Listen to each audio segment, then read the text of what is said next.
Buenas noches a todos. Que el Señor les bendiga. Qué bueno estar con ustedes una vez más, viendo las maravillas de nuestro Dios. Así que qué bueno que estemos aquí todos, sí, optimistas, orándole al Señor por su bienestar, que siga bendiciendo esta preciosa congregación, que siga sacando un semillero para otras partes. Quiero invitarlos para que se pongan de pie un momentito mientras leemos la palabra en Job, capítulo 8. Job capítulo 8, verso 7.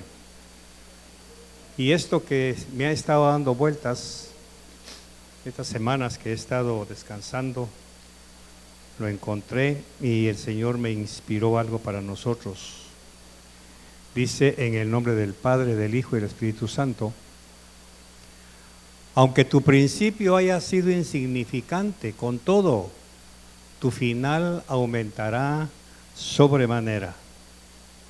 La Reina Valera dice: y aunque tu principio haya sido pequeño, tu postrer estado será muy grande. Señor, muchas gracias por tu palabra, gracias por esta noche, gracias por ayudarnos a estar en pie, por insuflarnos tu energía, tu fuerza, tu poder.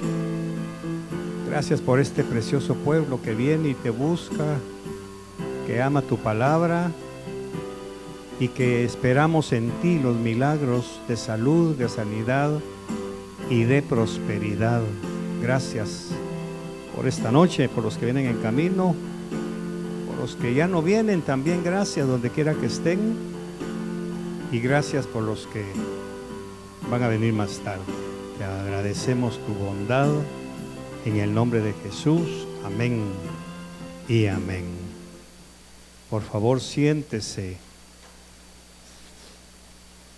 La mayoría de nosotros, hombres y mujeres, queremos empezar desde arriba sin haber empezado desde abajo. Parece un galimatías, pero así es.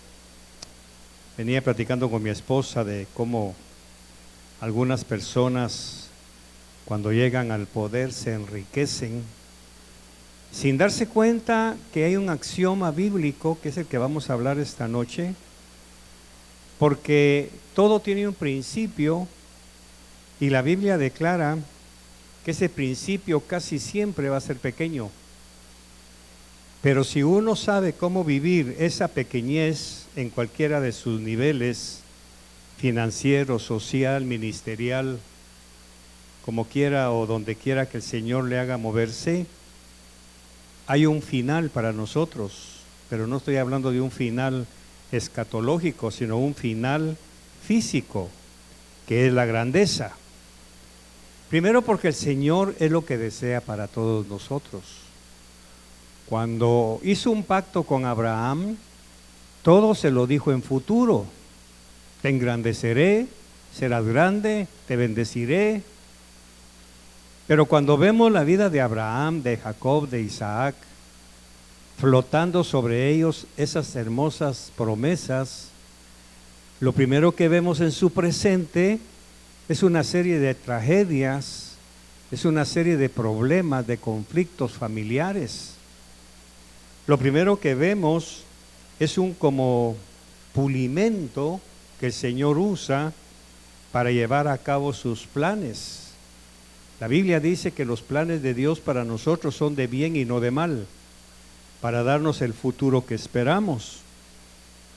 Pero también es cierto que, como habla con Job, aunque tu principio haya sido pequeño, tu postrer estado será muy grande. Y esto lo vemos en todos los órdenes de la vida. Lo vemos en los negocios. Un negocio puede llegar a ser grande, de renombre, de impacto en la sociedad mercantil. Puede llegar a ser un negocio tan grande que absorbe una cantidad tremenda de energía familiar, de energía física, y es donde los empresarios tienen que preparar a los herederos para que la empresa pueda seguir, porque llega un momento en que va a crecer tanto que va a haber una implosión, va a haber una, no explosión, sino implosión hacia adentro, y hay que prepararnos para eso. Un ministerio, empezamos con 15 personas hace 20 y pico de años, y ese estado era el principio.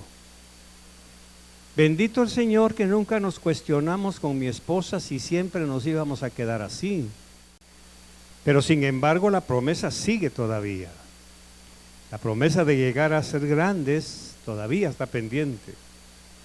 Por eso tenemos la maqueta de lo que esperamos que un día el Señor nos pueda conceder. Y entonces habrá que preparar nuevo grupo de trabajo para poder atender las necesidades. Otro lugar donde tenemos este ejemplo es en el matrimonio. A menos que usted sea millonario, va a empezar su matrimonio con una casa propia, amueblada, con sus 2 o 3 vehículos en el garage, un jardinero de planta y todo lo que tienen ellos. Pero aún ellos, si los tienen, no es porque los novios hayan empezado así, fueron los padres quienes les heredaron eso. Porque lo normal en todo matrimonio que empieza es que empiece por este principio pequeño. Muchas veces los padres queremos ahorrarle a nuestros hijos, queremos ahorrarles el esfuerzo de tener sus cosas, sus comodidades. A veces los padres quieren ser más buenos que Dios y hacerles a sus hijos la vida más fácil. Y sí, hay que hacérselas más fácil en el sentido de que estudien, que logren metas, que logren sueños, que se gradúen, como hablábamos el domingo, creo, o la semana pasada, darles su machete para que cuando salgan a la sociedad tengan cómo defenderse, cómo empezar. Pero a veces nosotros queremos darles todo. Llévate la lavadora, llévate esta refri, llévate esto y lo otro. Y entonces se rompe este ciclo. Porque en nuestra propia vida, algunos de nosotros empezamos en una covachita, empezamos en una casa a veces prestada, empezamos en un rincón del terreno de papá, empezamos viviendo en comunidades y poco a poco el Señor nos fue llevando hacia el encuentro de su promesa de que el final sería mejor que el principio. Pero lo asombroso de todo es que ese postrer estado, ese final todavía no ha llegado. Porque el final no es un tope, sino que es un final en donde nosotros poco a poco vamos a ir viendo las diferentes expresiones de Dios con respecto a nuestro final. Por ejemplo, otro renglón, he estado meditando cómo enfocar este tema, y es el de la fe. La mayoría de nosotros empezamos con una fe pequeña. Creímos en un milagro, creímos en una provisión pequeña, que pague un recibo de luz de $7, y poco a poco fue aumentando no solamente nuestro concepto de fe, sino también nuestra necesidad para que la fe paralela fuera creciendo de acuerdo a la necesidad. Por eso es que la mayoría de nosotros, que no tenemos el privilegio de tener casa propia, siempre andamos buscando un lugar mejor donde vivir, un mejor vecindario, una mejor área, un mejor espacio, un lugar donde se pueda realmente descansar, porque a medida que la fe va creciendo, también va creciendo la edad. Por eso es que no se le puede pedir fe a un joven, porque en ese momento el joven o la señorita están en su principio y su fe no es suficiente. Lo que ellos tienen no es fe, es un descanso de que su papá y su mamá van a poner pan en la mesa y se acabó. Por eso es que los hijos generalmente no le piden al Señor. Lo hacen como una rutina religiosa. Orar, Señor, gracias por enviar provisión. Pero, ¿qué hacen a las 4 o 5 de la tarde o a las 6 de la noche cuando ya el hambre aprieta? Mami, ¿y qué hay para cenar? Eso ya no es fe, eso es dependencia. Y eso es lo que se está viviendo.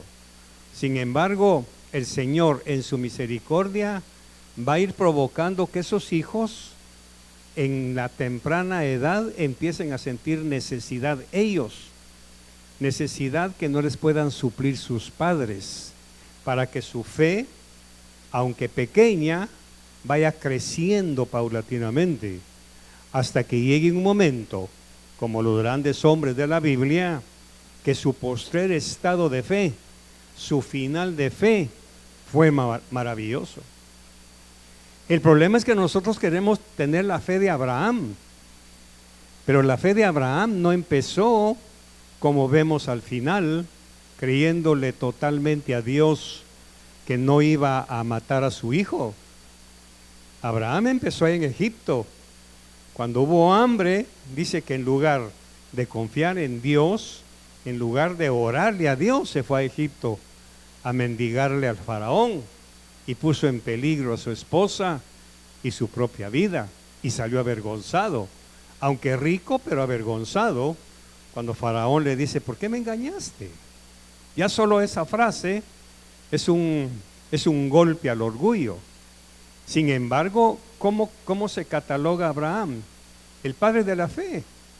Pero para haber sido llamado el padre de la fe, pasaron 90 años, pasaron 100 años para que nosotros pudiéramos ver al padre de la fe convertido en padre de la fe. Porque también es cierto que a medida que vamos creciendo y nuestra fe se va haciendo grande, vamos eliminando ciertas cosas que antes para nosotros eran importantes. La marca de un carro, el tamaño, el color, la forma, el estilo. Por eso es que no es extraño que un joven quiera andar en un carro con petardos por todos lados y llamando la atención: mírenme lo que estoy manejando. Esperemos 80 años y se va a conformar con un pichirilo, no todo roto ni viejo, pero que me lleve al punto B. Pero es porque la fe ha ido creciendo tanto que va eliminando ciertas cosas, va eliminando ciertas cargas que por inexperiencia nos ponemos nosotros mismos. Por eso es que a medida que el cristiano va creciendo también en fe, en perspectiva, en deseos, en anhelos y en sueños. Me gusta mucho cuando veo a Jacob, hablamos con mi esposa de eso, cuando Jacob regresa de su aventura con Labán, dice la famosa frase cuando Esaú le dice que corra, que se vaya con él, que deje todo atrás, dice: no, ya no tengo edad para eso, ya no soy el mismo de antes. Claro, que fue lo que hizo que la fe de Jacob creciera tanto y que su final fuera tan apoteósico. Porque en esa conversación con Esaú, cuando le manda, imagínense, 3 ofrendas, y Esaú le dice: no, hermano, quédate con todo eso, yo tengo bastante. No, le dice: yo tengo suficiente, le dice Esaú. Pero Jacob le responde algo más superlativo: sí, tú tienes suficiente, pero yo tengo más que tú, porque quien está dando es Jacob. Ahí vemos cómo el final de Jacob se cumple esta promesa: tu postrer estado será mayor. Si usted está preocupado o preocupada por su futuro, afiáncese en esta promesa. Empezó pequeño, empezó trabajando duro desde las 5 de la mañana hasta las 10, 11 de la noche. Yo me recuerdo perfectamente cuando trabajaba en ventas en Guatemala, empezaba a trabajar a las 5, sin desayuno ni almuerzo, llegaba al hotel a las 5 o 6 de la tarde, agotado, cansado, pero con mi cartera cumplida. Era para mí una satisfacción. Pero llegó un momento, ahí viene el fenómeno, que mi trabajo, mis fuerzas, mi vigor sufrieron la implosión, volvimos al cero. Porque lógicamente Dios no va a permitir que nosotros alcemos el vuelo de tal manera que nos volvamos independientes de Él. Así que ¿quién ha dicho que así como empezamos vamos a terminar? Por eso es que para mí es emocionante una pareja que se va a casar y la pregunta es, ¿qué tienen? Pues mi esposa tiene su carro, yo tengo el mío y tenemos un televisor plasma. ¿Y quién se los dio? No, que mi papi me lo dio. No, te hicieron un daño, chiquito. Te hicieron un daño. ¿Con qué dinero vas a mantener 3 carros y a una esposa? ¿Con qué dinero vas a mantener ese recibo de luz? ¿Con qué dinero? ¿Con qué dinero? ¿Con qué dinero? Y es cuando Dios viene y dice, bueno, empecemos de cero, porque así está la promesa. Porque es la única manera de apreciar, es la única manera de valorar y de ir conociendo la grandeza del Señor. O sea que Dios no es un Dios egoísta que no quiere que lleguemos a la grandeza. Ahí mismo lo está diciendo, tu final aumentará sobremanera, tu postrer estado será muy grande. Un matrimonio, para que llegue a ser grande realmente, necesita un principio pequeño, en donde acoplarnos los caracteres, las opiniones, ir cediendo cada uno de los dos. Cuando realmente amamos, ya no peleamos tanto como antes. Es más, llega un momento en que el matrimonio dice, no, ya no peleamos, discutimos nuestros puntos. Pero hay un punto de quiebre en el cual uno dice, le voy a decir que sí, tanto para ella como para el esposo, en aras de mantener la paz. Ese matrimonio tiene garantizado por lo menos 80, 90 años de vida juntos, porque empezamos desde el principio, empezamos desde la pequeñez de una cocina en donde apenas de 4 hornillas calentaba solo una, pero estábamos felices. Y ahí estaba la esposa limpiando su estufita que ya toda despeltrada, y se le levantaba la pintura y el horno no le encendía, y cuando le encendía se le quemaban las cejas porque había un fogarón enorme. Y ahora, 20 años después que usted hace historia, cuando ve su estufa de cerámica con puntos ahí, que en lugar de botones tiene cosas, computadora, qué sé yo, y usted hace memoria. Es bueno hacer memoria.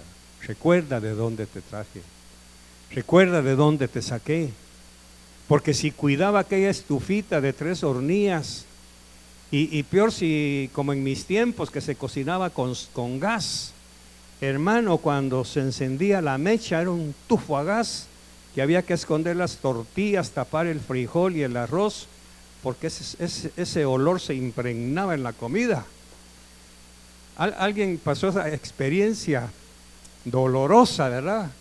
Que cuando se encendía la mecha redonda, hermano, ¡buf!, salió un gran humo negro que hasta la nariz se le metía a mi pobre mamá. Pero años después, se encontró con una estufa de cerámica. ¿Y qué pasó? ¿No le gustó? No, ella quería ver el fuego aquel de 1940. Mi mamá, bendita sea su memoria, en muchas cosas no se adaptó a la grandeza que el Señor quería. Y eso puede afectarnos a nosotros. Por eso es que incluso en los planes de estudio se sabe muy bien que empezamos desde párvulos y vamos poco a poco aprendiendo las materias hasta llegar a la universidad y luego empezar a trabajar. No en lo que nos graduamos, no en lo que estudiamos. Va a ser imposible, como dijo un millonario cuando lo invitaron a dar una plática de graduación en una universidad de Estados Unidos, y les dijo: mañana salen ustedes a la calle con un título bajo el brazo. Si les dijeron que mañana mismo las empresas se van a pelear por ustedes, les mintieron, jóvenes. Algunos de ustedes van a empezar de porteros en algún edificio de lujo. Y cuando ellos escucharon eso, no les gustó, porque ellos habían estudiado 10, 12 años para sacar un título de doctorado, de maestría, con la promesa de que al día siguiente, por las grandes empresas, y te estábamos esperando con el título, ven por favor, ahí está la CIA. Sí, ahí está la CIA, pero del guardián, porque la otra ya tiene dueño. ¿Cuántos de nosotros nos sufrimos la insatisfacción de querer llegar arriba tan rápido? Y eso es imposible, porque todo eso lleva un proceso. Una mujer, para que madure realmente como mujer, se necesitarán 18 o 20 años.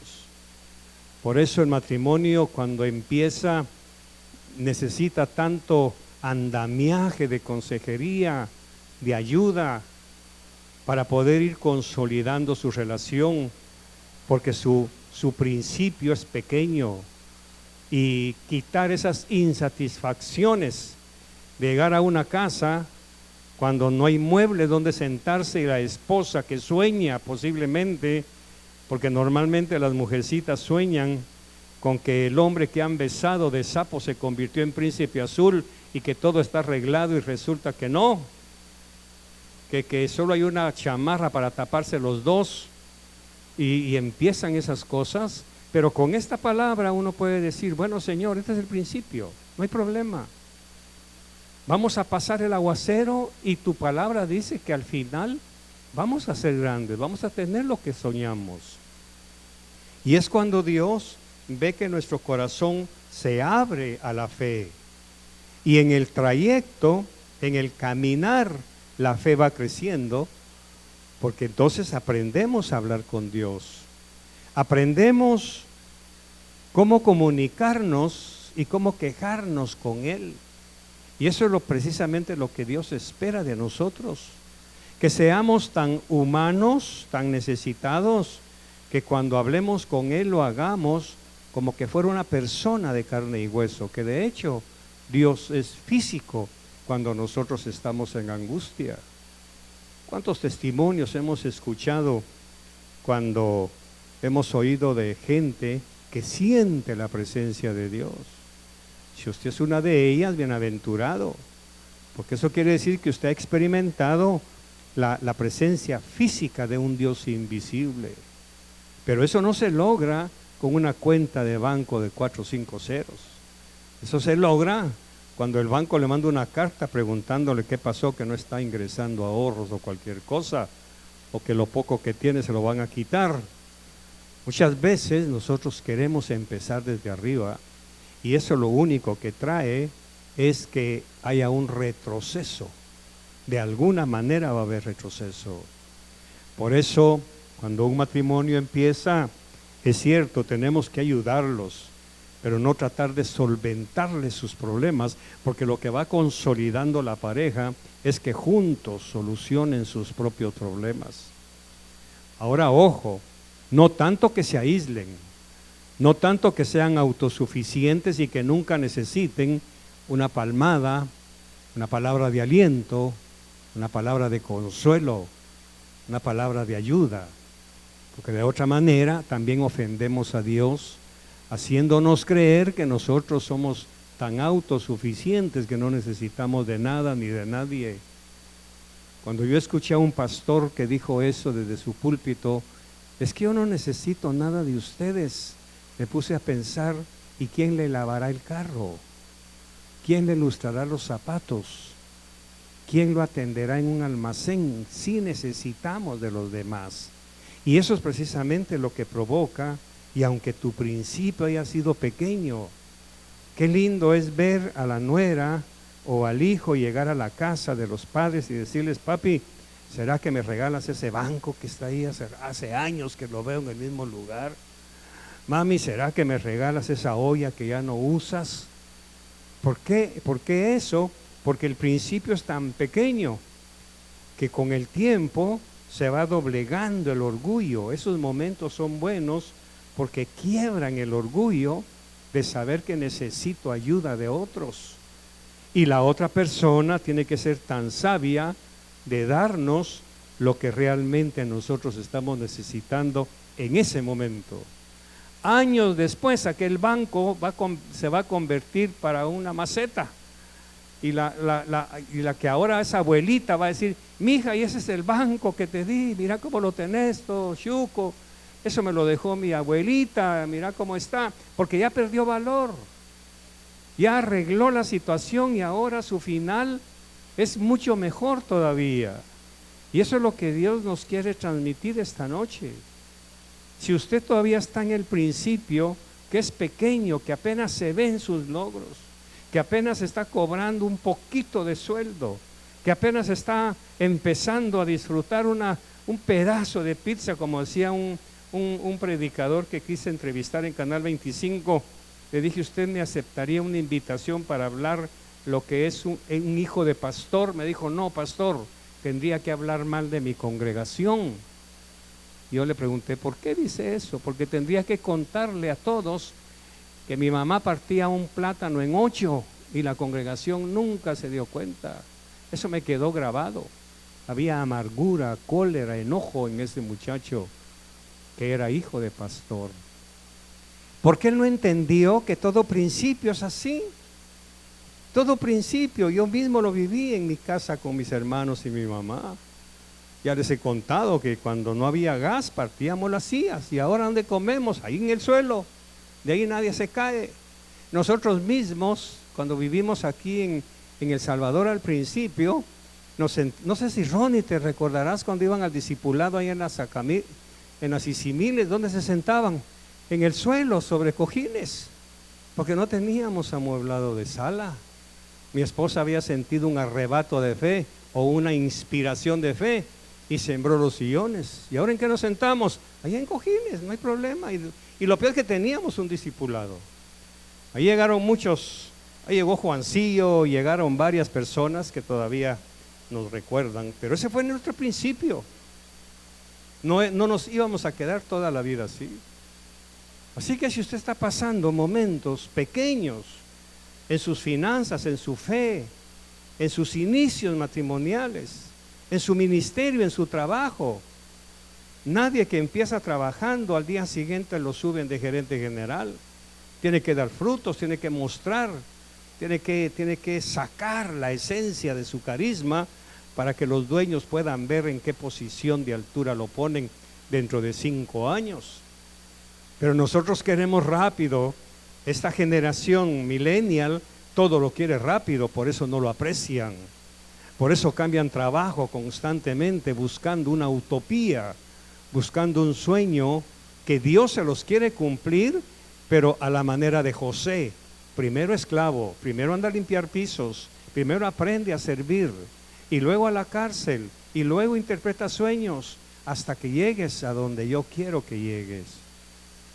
Cuando nosotros vemos las historias de esta gente de la Biblia, no solamente debemos quedarnos asombrados, sino como Job, en una parte de su historia dice, voy a poner mis manos sobre mi boca para no hablar palabras que ofendan a mi Señor.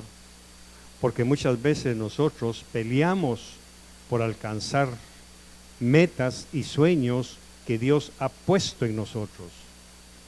Antes de terminar, yo quiero decirle que los sueños que usted tiene no son suyos, son sueños de Dios.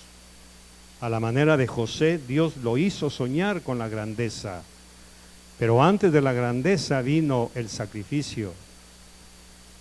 Cuando cada uno de nosotros tiene sueños, un ministerio brillante, un ministerio que impacte la comunidad donde estamos, un ministerio que alcance niveles de espiritualidad tremendos, porque mantener un buen nombre no es fácil. Hay que eliminar mucha basura, hay que quitar muchas cosas que dañan el nombre de un ministerio. Entonces, para que hablen bien de usted, de su casa, de su matrimonio, usted tiene que trabajar muchísimo, no solamente en su carácter, en su relación, en su conducta, pero también en su fe, para que la gente al final de su historia puedan preguntarle, ¿y usted cómo hizo? ¿Cómo logró llegar donde está?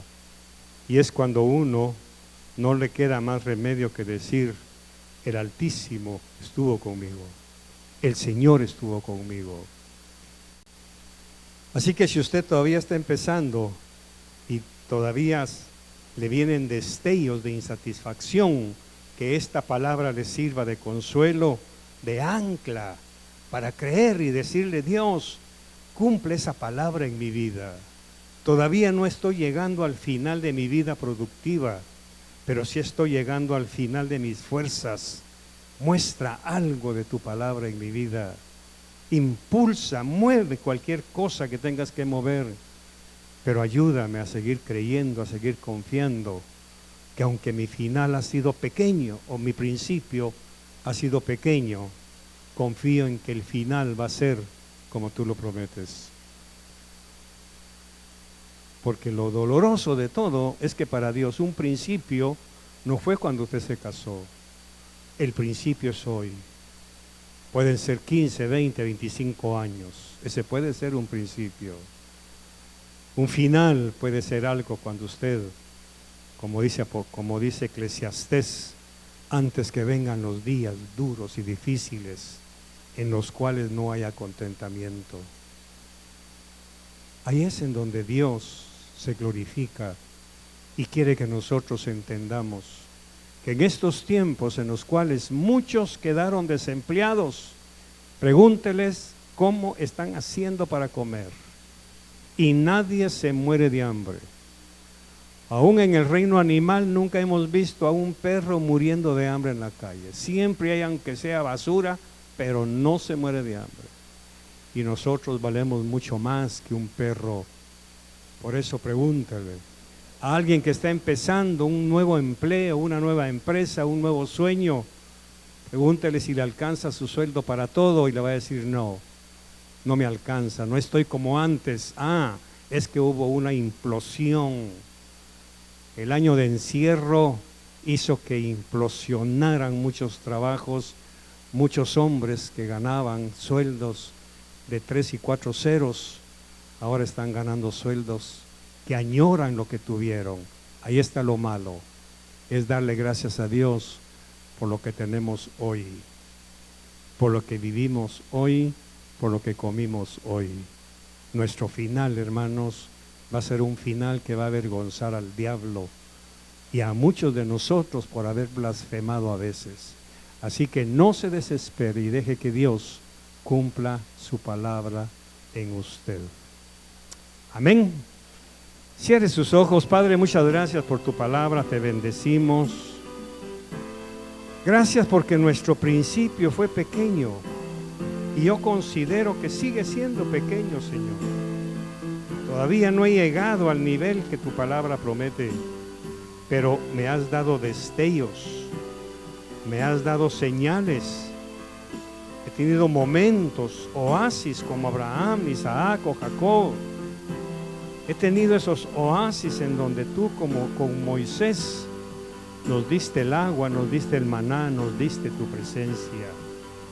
Muchas gracias porque nuestro final, Señor, va a ser un final lleno de gloria, en donde si aprendimos la lección de hoy de ser pequeños a tus ojos, cuando nos engrandezca, Señor, vamos a levantar al caído, vamos a sanar al enfermo y vamos a darle de comer al hambriento, porque pasamos hambre, pasamos frío, pasamos soledad, y entonces habremos entendido que la vida se trata precisamente de vivir una lección cada vez. Gracias por esta preciosa congregación que va camino a la grandeza, no solamente a la grandeza espiritual, pero también a la grandeza material y financiera.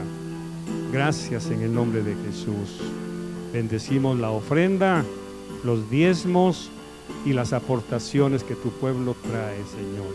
Gracias en el nombre de Jesús. Amén y amén.